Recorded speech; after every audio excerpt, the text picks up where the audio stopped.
Wake Up with Jim and Saab is exclusively on Spotify. If you want to start your own podcast, check out anchor.fm. And if you like the podcast, make sure to follow on Spotify. Also, share your stories And tag. and tag us on at Wake Up with Jim and Saab on Instagram and at ano ba? Di ko alam. Anyway, ito na yung show. But before that, ito yung latest single ng Cheats, Hakbang. Stream it on Spotify, watch the music video with Piolo Pascual on Stream Hakbang, YouTube. Stream Hakbang, See you. Stream Hakbang. Hi, good morning. Hi, Good morning. Good morning, Senator. Hello. Para harmony din ang boses nyo even when you're speaking. My bunso Sinta asked me to tell you that she's a fan of yung podcast ninyo. Oh my God. Yay. Yay. Oh, I love that. Yay. Well, thank you so much. Thank you so much for doing this Yes. and for telling us that we And didn't have Thank to. you for inviting me. Please tell her thank you and yeah. So actually we wanted to keep things light and we call this usapang ensaymada lang. So to keep it light, Oh, ang cute. what's happening Ensaymada? with our country? Oo nga. Teka, is there something wrong with my audio? I can't hear you so well. Oh, no. Oh really? Wait lang ah. Oh, ayan. A bit, Yeah, Is okay this na. better? Check. Yan, that's a bit better. Yan, okay. Yeah, okay. Yan, Okay. okay. So Sorry. Well, what's happening with our country? Ano ko, nakakaloka, di ba? I mean, our people are mired in illness. Some are losing their loved ones. Nahihirapan sa kawalan ng trabaho at hanap buhay. And then, yung iba naman dyan, nagigising na lang ng umaga na nag-appear out of thin air yung mga luxury vehicles sa mga garahe nila. So we Nakakaloka really need indeed. to root out. Kakaloka as in, Miss Saab, di ba? We really need to root out that kind of corruption, no? Especially at this time, Yeah. that we should be focused on our pandemic response, a much better one, please, and we should be focused on our recession response, also a much better one, para makapunta tayo dun sa sinasabi nating lahat na new and dapat better normal. Yes. Yes. Actually, Mhm. Senator Risa, can I call you tita? Charot. Yeah, of course! Naku, regards to your mom. You may call me tita. Oh my gosh, wait lang. Okay. Just composing myself. Well, most of our listeners, our pod kids, as we call them, are young people who kind of, Yes. some of them just dabble sa panonood ng news. They're not really like very soaked Right. in it. Is that the right term? So if I could just Mm-mm. ask you, as usapang ensaymada lang, like, kumari parang we're just making chikahan lang, like no need for like Yeah. specifics really. Parang Yeah. what's up with that whole Pharmally thing? Can you, like, what happened?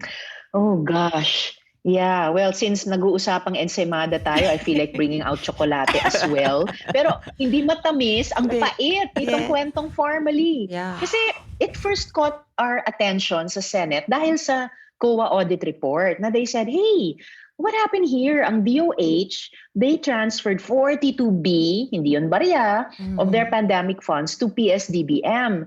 So, and pinlag yun ng COA. Hindi kami yung malisyosong unang nakapansin. COA said in doing their job na parang irregular to. So we picked up and started to follow that trail. And oh boy, it led to a lot of other dots. Yeah. Now we're trying to connect from DOH to PSDBM, PSDBM to Pharmally, which in fairness sa amin sa Senate, pinapansin ko na yan at pinansin na namin since last year, since the start of the pandemic.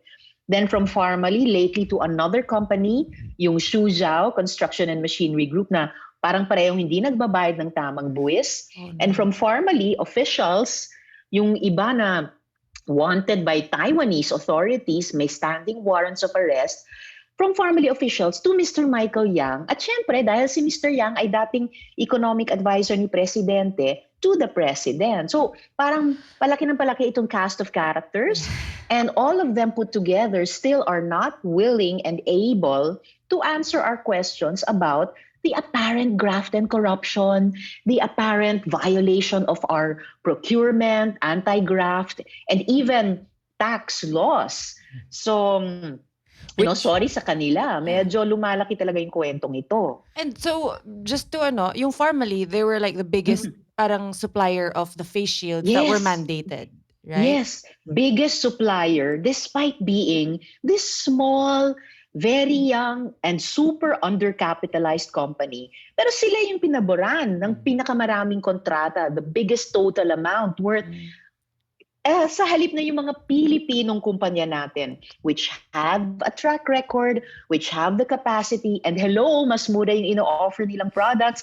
Hello, they are employing Filipino workers who in the year and a half since na sobrang na-favorite itong Pharmally, these companies have been closing or on the verge of closing and their employees losing their jobs. So, Yeah. 'di ba? Sobrang nasa ng common sense doon. It's screaming that there's something wrong, Money right? murder. yeah. Yeah. Actually, when I've been watching the hearings, and Okay. parang natatawa ako because Mm-mm. parang in the most basic of business practices, Right. parang parang unbelievable na the head Yeah. of these companies cannot answer, like, and they're nakakatawa, they're throwing like simple not simple, parang kumbaga low level in Mm-hmm. terms of the corporate or Structure. Right. structure, as the Mm-mm. parang hindi namin alam yan, yung pumirma niyan yung secretary ng ganito. Yeah. Parang Siya yung Correct. mananagot. and then naawa rin ako sila Oo. because they're the ones facing the Yes. Senate, and they're saying like, Correct. hindi ko po talaga Yeah. hindi ko alam, di ba? True. Walang command responsibility. Horrible. Samantalang, di ba, as you said, Sir Jim, they have oversight, or they should have oversight over the dapat good business practices of their company. So in the end, parang sa amin sa gobyerno, in the end, sa private sector, a company like Pharmally, the buck stops with them. Mm. Yeah. Diba? With the incorporators, directors, officers. Ang labo naman na ang isasakripisyo nila yung mga mid and low ranking na Mm. members ng kumpanya nila, which so far is what's happening. And then the top ones like the Dargani siblings magtatangka pang tumakas. And Mr. Yang is also now asking to be tanggalin yung paglagay sa kanya sa watch list or sa watch list ng Bureau of Immigration. Former Yusek Lau asked our chairman, Sendik, to remove the arrest warrant on him. I mean, where do these people get the gumption to do that? Samantalang naiipit yung mga subordinates nila during the investigation at sila lang. Yeah. Yeah. And not to mention all the Filipinos who are suffering because of Yes. this. Ano nga Talaga, ulit yung, sorry talaga. just masingit ko lang. Kasi alam ko ka-age Yeah. natin yung siblings na yun Yeah. eh. Ano yung kinalaman nila doon? Right. Oh, wow. Sorry, ko yung tinatanong Yeah. ko. Oo, hindi talaga. Oo nga, no? Ka-generation nyo. Parang, How do they get away with capturing billion peso contracts and then just paying thousands in taxes? oh, Yeah. Kaya sabi nga namin dito sa office ko, sana all. Diba? I'm sure you're better taxpayers than Oh, they for sure. are. For sure. I pay too much. No, just kidding. I pay too much for what I'm getting. Just kidding. Diba? Pero actually, so I think nandito na ata yung waiter ng Mary Grace at sinasabi parang Ooh, tama na. sumusobra na po pa. ata yung usapang ensaymada. Siguro what I wanted to ask is, and what I wanted to tell you is that when the pandemic hit, mental health was such an issue, diba? And Talaga. even us with we experienced it, and we felt it in our feed. Hmm. Our feed Yes. was the death trap of our mental health. So at the Super. very Oh, beginning of the wow. So pandemic, depressing. we kept telling the pod kids and our listeners na, hey guys, it's important to stay informed, but it's also Yeah. important to be deliberate of who you listen to and who you follow para Yeah. you can at least have some mental stability. So Right. just want that you know that you and VP Lenny are the only sources of hope and information I've had for the past happy. 2 years. And you're very She will love hearing that too. I'll tell her too. Yeah. you're very active on Twitter, no? And Yes. what I would like to say is what I want to talk about is the bills that you've championed and you are Mm. championing. Parang Okay. one, it's so commendable that they are I don't know I have parang a list over they here. have so much heart there's a Super. human component to it. Happy. Hindi siya para lang, uy, may ingay, may, 'di Yeah. ba? Parang Mm-hmm. it's really like it's coming from a place na, oh my God, like okay, she wants to champion these bills. So my question is, Mm-hmm. um, how Yeah. how does bill, again, we are not political analysts, how does Okay. bill making Work. work? Okay. Well, how it works, and I guess why the bills I've been so lucky, so blessed to work on, have that heart is because it comes from you, from the Mm. stakeholders, Mm. from all the sectors who are in that situation.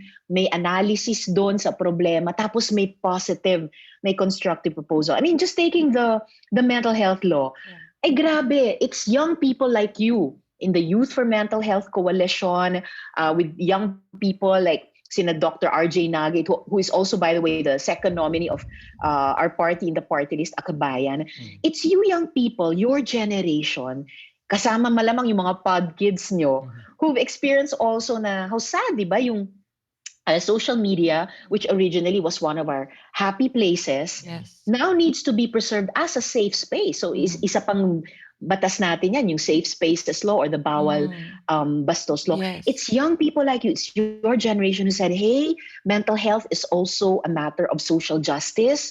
Mm. We also have a right to rest. Kaya ngayon may kasabihang lumilitaw from your generation as well that rest is revolution. And indeed, sad no to hear na um, nagiging death trap din siya because we have so many worries, but it is your generation as well who gives so much heart to laws like this mental health law. Kasi sinasabi nyo na, we have so many worries, but we need to take back not just social media, but all public spaces, make them safe spaces again, and make them spaces, make social media itself also a place where we can in fact recover our mental health, to remember that our work is not our whole lives. There's Yeah. rest, there's the joy, there's the community.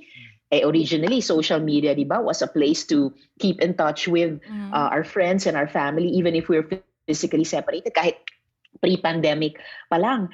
And the mental health law as well, ang daming shout out niya doon to young people, including students. Na ngayon, na panahon na ng pandemic, we need to review and update that mental health law, moving towards, again, that new and better normal. And I'm sure, and I'm really hoping in you young people to be part of that updating and that review. Oh, and how long does ano, kasi parang how long does it Oh, to happen? What are the main challenges that you face? Like for example, the it the the can, equality yes. bill. That's Oo, yung been SOGI Equality Bill. Nako, yan na nga yung Exhibit A of the longest running bill, Ms. Sab. It's been, the community has been fighting for it, and we allies have been fighting for it beside them for only 20 years, 2 decades. Yeah, isang henerasyon na. I mean, you young people were babies or toddlers when we started fighting for it.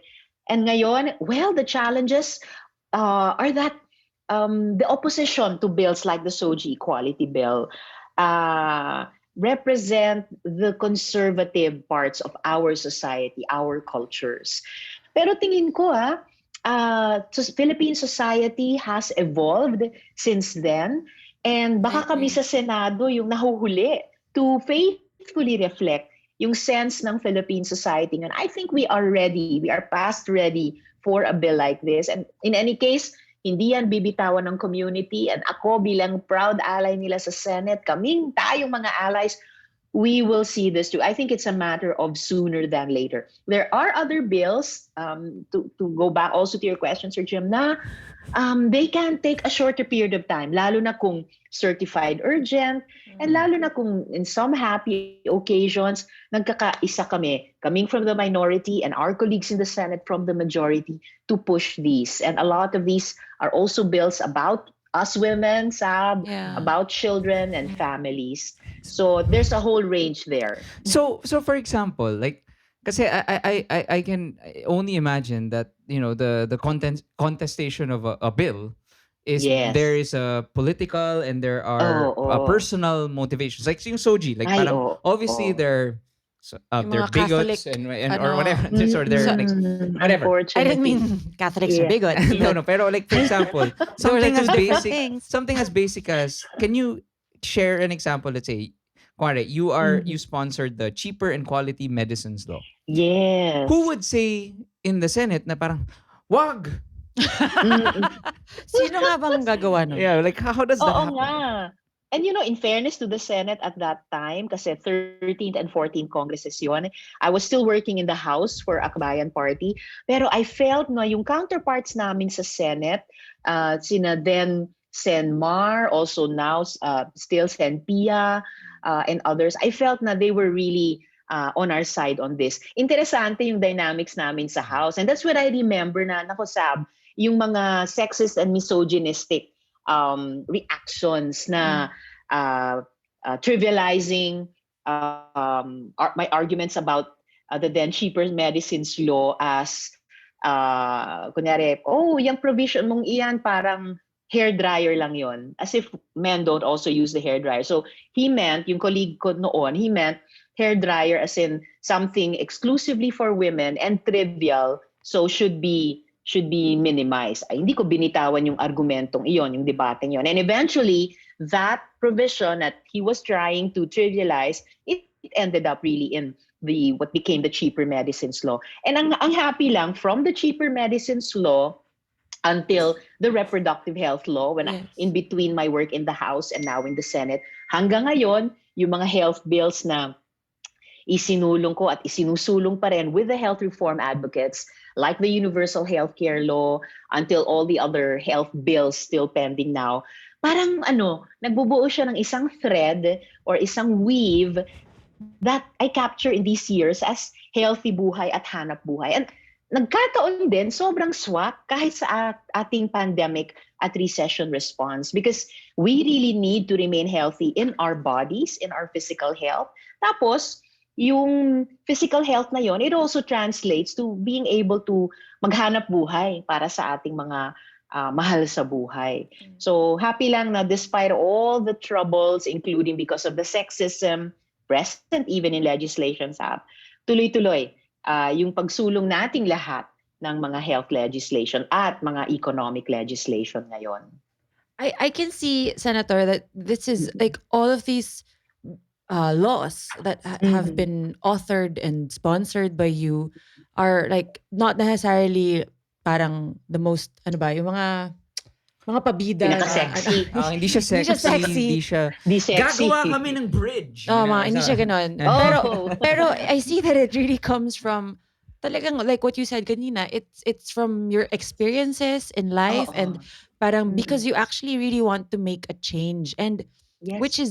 which is what we are flabbergasted about na how are there people like you in the government, and then parang bakit hindi yun yung norm? No, I think Yeah. I think the question is more of like Mm. where does it, we asked this kasi we actually had VP Lenny on the pod, and we asked her like Alright. when does the path in politics biglang change, because you come in there with an intention, diba, and like Idealistic. you have people asking for favors, diba, or whatever, or you want to help, You have to help play the people. game, diba? So parang May I ganon. even asked this question na parang does there come a point in time na in their and I'm pertaining to the corrupt politicians. So let's say in their car, and then they see beggars, they see children, and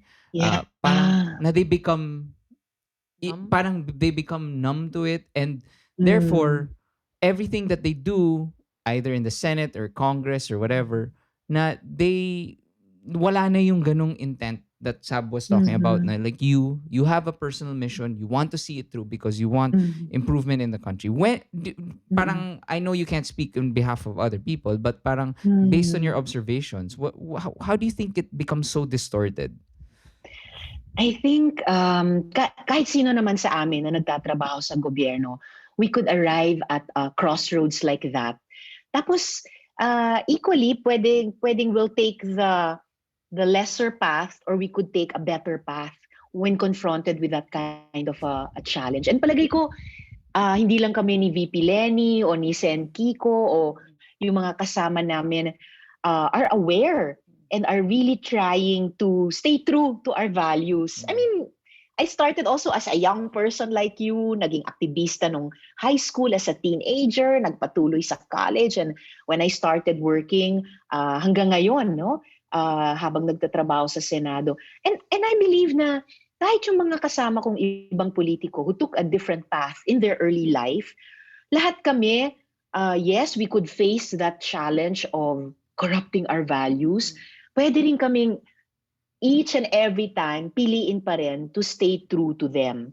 And I don't think kakaunti tayo. I think mas marami and more people are speaking out about it. At dadami pa tayo, paramihin pa natin.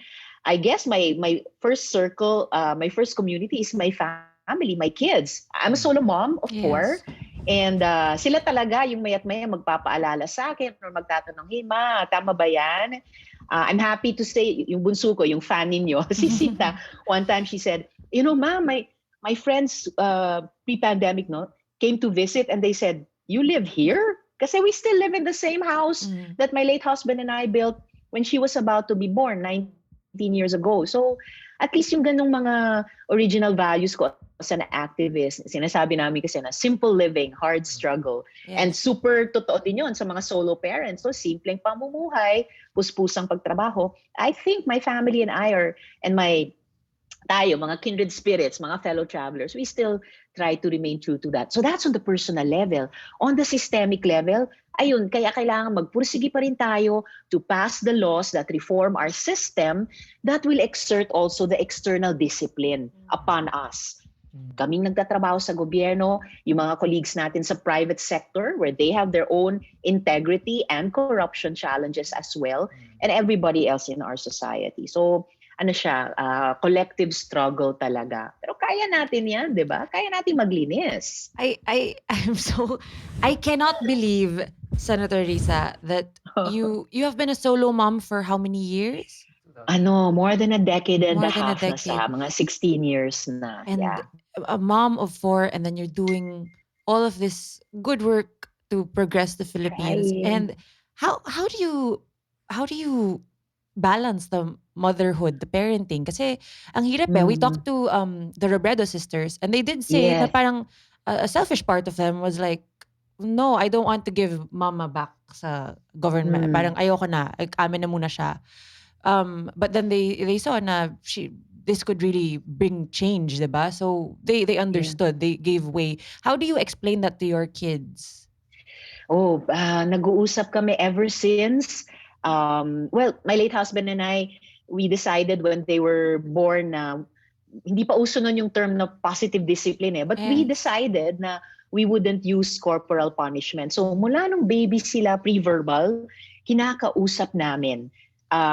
So that they could tell, even if not yet by our words, by the tone of our voice, yung facial expression namin, yung body language namin, how we wanted to guide them. Well, to choose their own values and then internalize them and instill their own internal discipline. So, pero sa totoo lang, my third child has also articulated what the Robredo sisters have shared. I remember yung post niya sa akin recently. I think it was on was it on Mother's Day? Hindi, nung nag-file ako ng certificate of candidacy ulit. Sabi niya, honestly, I wish Mama would just retire from formal politics because politics can't give her the things that I want for her, like privacy, quiet, peace of mind. And parang siguro what the Robredo sisters also told you for their mom.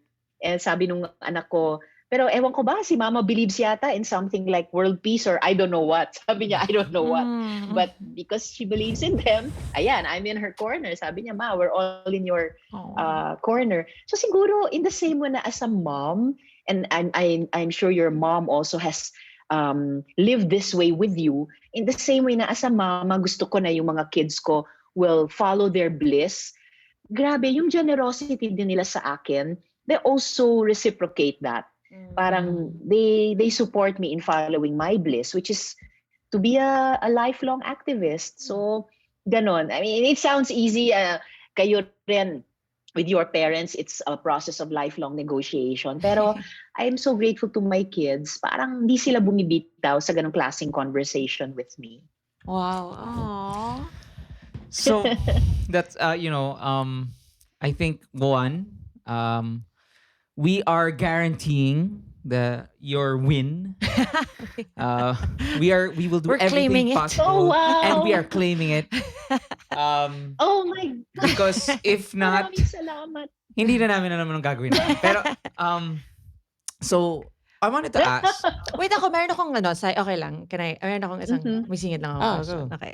It's actually juicy question. ah Okay. So, to Senator Risa, like Oh, wow! obviously, in the Senate, parang, there are a lot of like questionable folk. How do you how do you stay parang, hi, hello, polite with people that you don't share the same Mhm. values with? How do you do that? Because you have to meet with them every Mhm. so often and maybe not parang, just in the Oh, Senate, but in all your experience, yeah. even in Congress, like right. yeah. Mm. Well, even in the Senate and then in the wider political circles, I just start with the basic attitude na mutual respect, Mm. baseline. Kasi lahat kami, lahat tayo, kapwa-tao. Tapos from there, and I'm grateful sa Senate leadership na nag-set ng tone this Congress, the previous Congress, na ganon, yung standing up for the institution, na there are certain moments na talagang kailangan sabihin, and in fairness to them, led by SP at kasama syempre yung minority leader ko si Sen Frank, tumitindig sila to say, hey, no, to the executive lalo na this is the Senate, we need to do our job under the Constitution at hindi namin bibitawan yon. And most happily of all, nakakasama ko lahat or halos lahat ng mga colleagues ko sa Senate kasi there are also those happy moments na, as I mentioned earlier, we actually make common cause, whether on certain bills or certain resolutions na kailangan naming investigahan. This Pharmally investigation is a good example, Mm. pati mga budget interventions na dahil sa common advocacies namin, we will work together para dagdagan yung budget nitong department for this particular program. So, kumbaga, I'm really so grateful about my time in the Senate so far. I have loved working here. Mm. And yung mga colleagues ko, syempre, lalong-lalo na yung mga kasama ko sa minority. And also, most, if not all, of our colleagues in the majority, Mm. we've been able to treat each other as fellow human beings and fellow Filipinos dahil hindi naman zero yung Yeah. mga pagkakataon that we've really been able to work together on certain legislative efforts. And sana nga it's rubbing off on Yeah, well, some people. actually, parang what I wanted to, talk about rin is like personally, we talked about it. This Mm, movement now that's happening. yes. This parang itong kaya love na love namin yung radical magmahal and all this whole, and parang Yes, the level of right? awareness and involvement of the youth has never been more prevalent, and I've never experienced this. Mhm. I mean, we weren't part of people Wow. power, we weren't As and part of Yes. People Power too. okay. But Oh, yes. All so right. siguro my question is, do you feel it also? Sorry, I mean, like parang kumbaga, do you feel Mhm. the difference of the atmosphere and our climate Mhm. versus 2016? Do you feel, is there a major difference? I do feel it, Jim. Hindi pa siya isang tsunami, Mm. pero I can feel the undercurrent. I love using that term also Mm. kasi yung isang common hobby namin ng late husband ko na I want to go back to more and more pag nag-normalize na yung pandemic is scuba diving. So Ah. I can feel the currents under the water. And I'm glad, Sabi, nanggit mo na you were part, I'm sure, as a toddler of the People Power too. Pero I can feel na naaalala, lalo na ng generation nyo. even if vicariously at first, itong napaka-honorable na tradisyon ng people power sa ating kasaysayan. Even before the people power of 1986, yung nascent people power since the time of Rizal and Bonifacio, the Katipunan, na by the way, mostly young people ang miyembro dyan at sa liderato niyan, all the way down through the various movements for change through the centuries and decades until now, na feeling ko dahan-dahan naalala vicariously at kine-claim, ino-own ng generation ninyo itong energy of people power. What John Nery also has noticed na nagiging movement. And hey, you already have a first victory in recent times. Kayo yung nag-sustain ng panawagan sa COMELEC to extend the period of registration. Yeah, And that's kahit true. humindi sila nung una, because you kept up that campaign, napansin namin sa Senado, napansin ng mga colleagues namin sa House, and we supported you, and you won it. You were able to extend the period of registration for especially first-time voters Yes. and other young voters. So, kayo yung pinakamarami quantitatively and qualitatively, kayo bilang the most progressive generation now, you can really make not just a difference but the difference next year. So I can feel na namumuo yung ganyang klaseng sea change, and I really hope that moving forward to that new and better normal, that you young people will keep on letting us feel your weight. Kayo magdisenyo ng new and better normal na yan. You lead in setting it up, making it a reality for our people. Oh, that was beautifully said. But what would you say to someone who says like, Mhm. kasi most of the problems like, I don't want to be a Twitter activist, diba? Like, what would be a concrete next step for someone who wants to voice out their displeasure or wants to Mhm. to see change? What is a concrete Mhm. next step that goes beyond being a like a yun nga, like a Magko-complain lang sa Twitter. just a complainer? Nagko-complain lang. Yeah. Oo. Well, I hope you also appreciate yung pagrereklamo nyo. Because when you make that public, for example, even as a Twitter activist at first, simula na yun ng concrete action, tumatawid na yun. And there are more and more rich examples of that.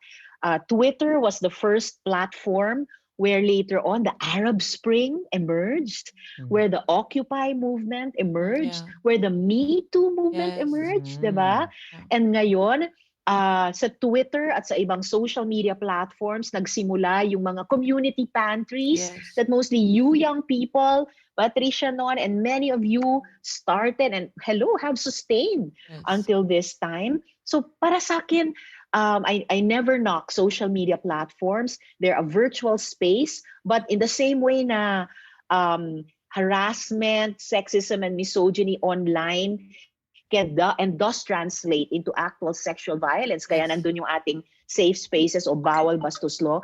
In the same way, positive social media activism can and does translate into actual physical, real life activism. And I'm counting on that again from you young people sa parating na kampanya, election, and beyond. Really building that new and better normal. Pag medyo humupa na yung pandemya, pag medyo nakakaahon na tayo sa recession, I'm really counting on you young people to say institutionalize the universal healthcare system, lalo na with the Mandanas ruling going to be implemented next year, more funds sa ating mga local government units. And hey, where are you young people? You're also in your LGUs, in your localities. Kapag medyo nakakaahon na tayo sa pandemya at sa recession, I'm counting on you young people also to help champion yung ating mga manggagawa at entrepreneurs sa gig economy, our delivery riders na inaagrabyado pa ng mga fake, mga hoax orders. Yeah. I'm counting on you to also Saab, champion our women who are working in the informal economy. Hindi pa nila ma-enjoy yung mga batas like our expanded maternity leave law, but as women in the informal economy, they also need and deserve social protections. Totally. So I think we're looking at a lot of good that can come out of the first good that people, especially young people, are doing in the virtual world. So, Senator Risa, actually, ang question ko dun is, what do you think Mhm. of Because thank you for parang praising the youth so much. I Yeah, really appreciate. The youth talaga kami. Charot. Pero totoo naman youth talaga talaga. kayo. pero pero ang question ko is, what do you Mhm. think of the older generation who think this way? Parang, wala naman ganyan dati, hindi naman kailangan yan, okay naman kami. Ba't kayo Mhm. magaganyan? Di naman kailangan yan eh. Diba? We were Mhm. fine. Ganon. Anong, Mhm. what do you think we as the youth could answer?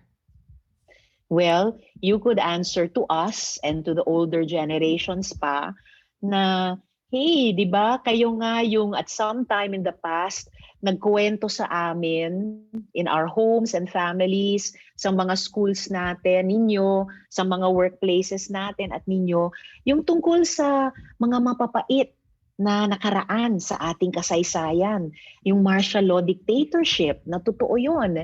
And then all our struggles through the different incarnations of people power. Yung people power na hindi pa nga natin na ma-maximize eh. Hindi pa natin na-optimize.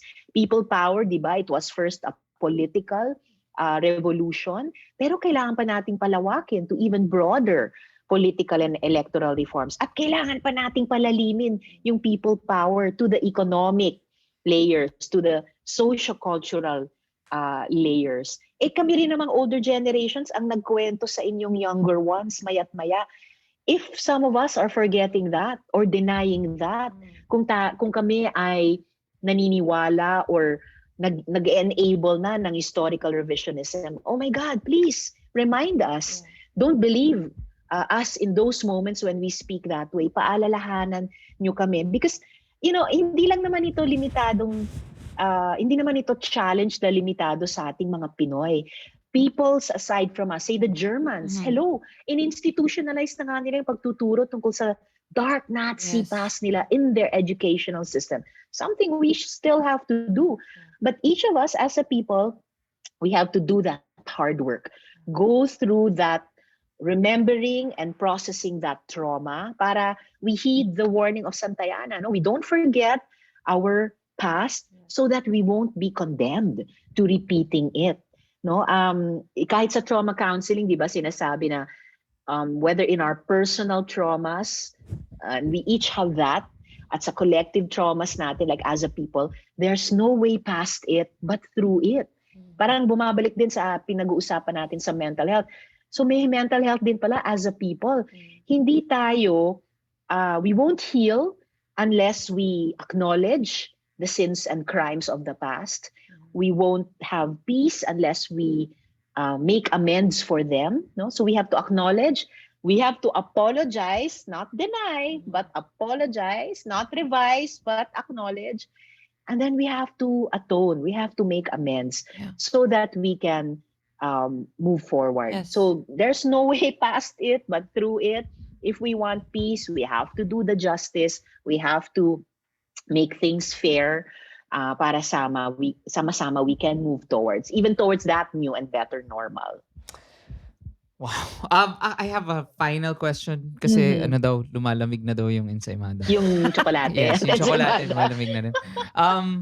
I wanted to ask, so, in this whole circus that's happening now, the substitutions and all these things, Oh God, for yes. The us, drama. for us, it's like, what, parang, so my first question is like, is this normal? Because for us, it's like, this is such an embarrassment. Like Yeah. this is Wow, sorry. parang, kumbaga, people are dying and we're talking about political strategy. Kaya nga nakakatawa.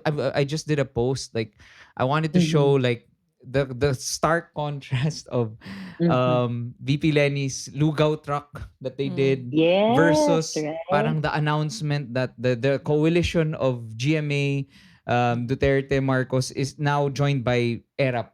Oh. Something like that. So parang the stark contrast of priorities and messaging and whatever. So my question is this normal, or is this for even you? Are you a bit shocked with what's happening?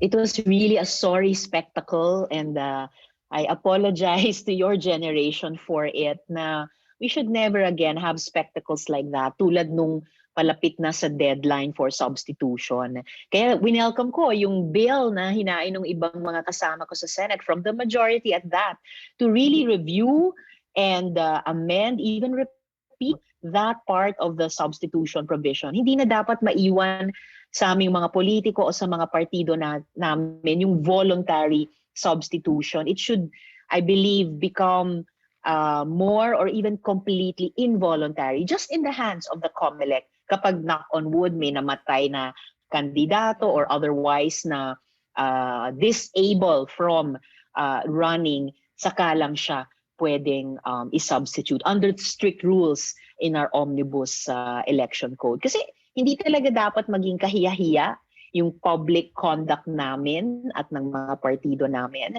But it should be respectable, honorable. It should even be admirable. Kaya talaga gusto ko, we keep on working on developing a mature political party system. Dami pang political and electoral reforms na dapat isulong. And sana dumami yung mga totoong political parties.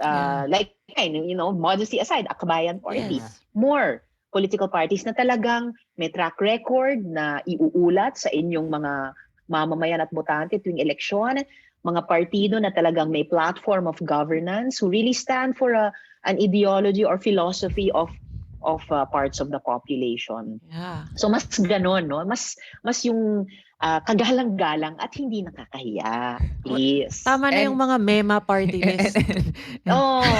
And siguro, yun pa, yung party list law. I've come from the party list, so talagang gusto ko may totoong multi-party system tayo na may respeto for the intent of the Constitution and the law.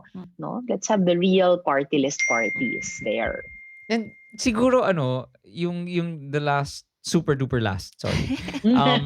So the disqualification thing based on your knowledge of because of course parang susulitin na namin, you're here, the insider. Yeah, you know what the law is really. We're all just studying it on Twitter and Google. As we are recording this, it's November 26th. It's the first hearing today of the disqualification of BBM. So based on the letter of the law,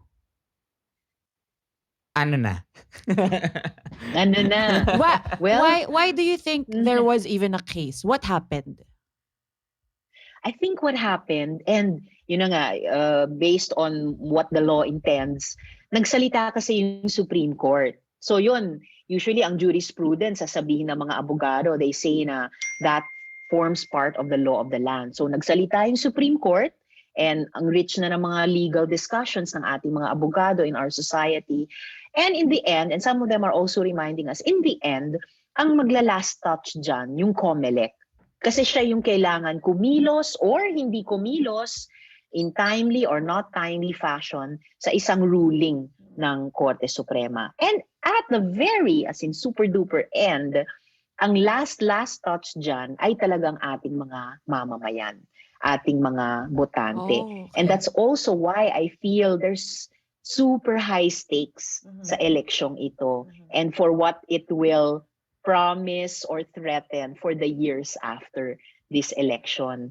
Na uulitin lang ba natin yung nakaraan, yung martial law dictatorship still unresolved, no? 30, 40, 50 years after? Or makakasulong ba tayo? Baon yung mga very painfully learned lessons natin of the past.